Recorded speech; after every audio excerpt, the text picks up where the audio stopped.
It's a guide with a goal to raise awareness about the music, musicians, and places around the East. WNCT's Dominique Moody takes us through the journey through the eyes of local trailblazers and the impact of a historic trail for African-American families, churches, and communities. Tonight, we dive into the history and hear the legendary sounds and their influence on the African-American music trails of eastern North Carolina.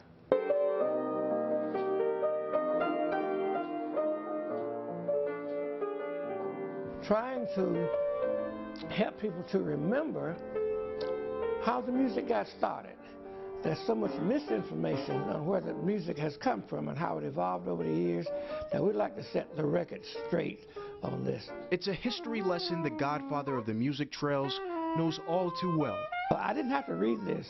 I lived it, you see. So I have first-hand knowledge. So while I'm alive and I can tell the story, I tell the story.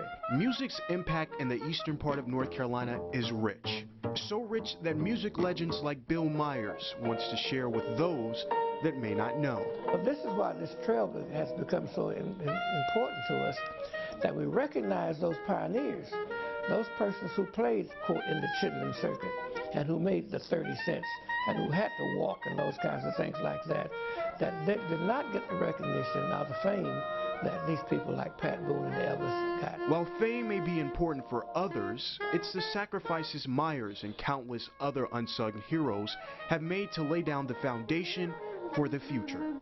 I want people to know the importance of those people who played in those joints before we did, when I couldn't even go into the hotel. Myers began his journey of informing the youth during his time as a school teacher and principal in Wilson. And even at 85, he hasn't stopped sticking to his first love. Music is my life.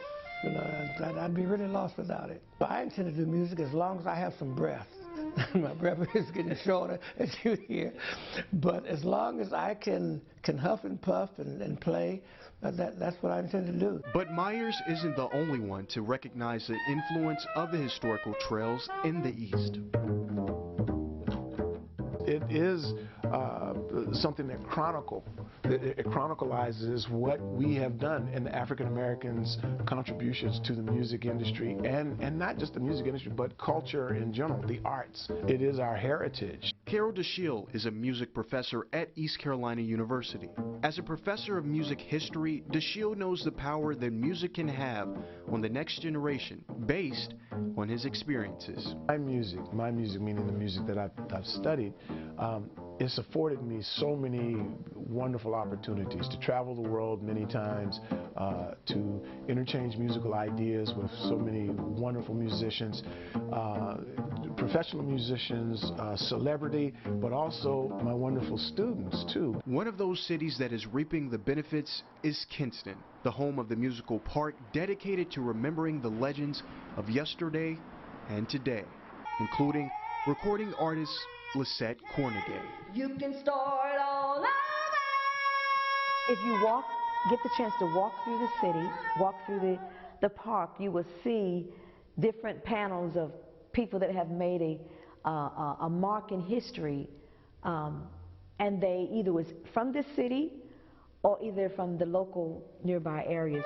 Nearby areas like Wilson and Kinston, where both DeShiel and Myers have similar philosophies. If we don't have the earlier, we don't have today. If you don't know where you've been, you don't know where you're going. And for the godfather of the trails, that's all that matters. We need to be proud of it. That's my story, and I'm sticking to it. And each summer, different North Carolina bands fill the Kinston Park to bring the sounds from the 60s and 70s while providing a history lesson to the youth. For more information about the African American music trails, head over to WNCT.com. Dominique Moody, 9 on your side.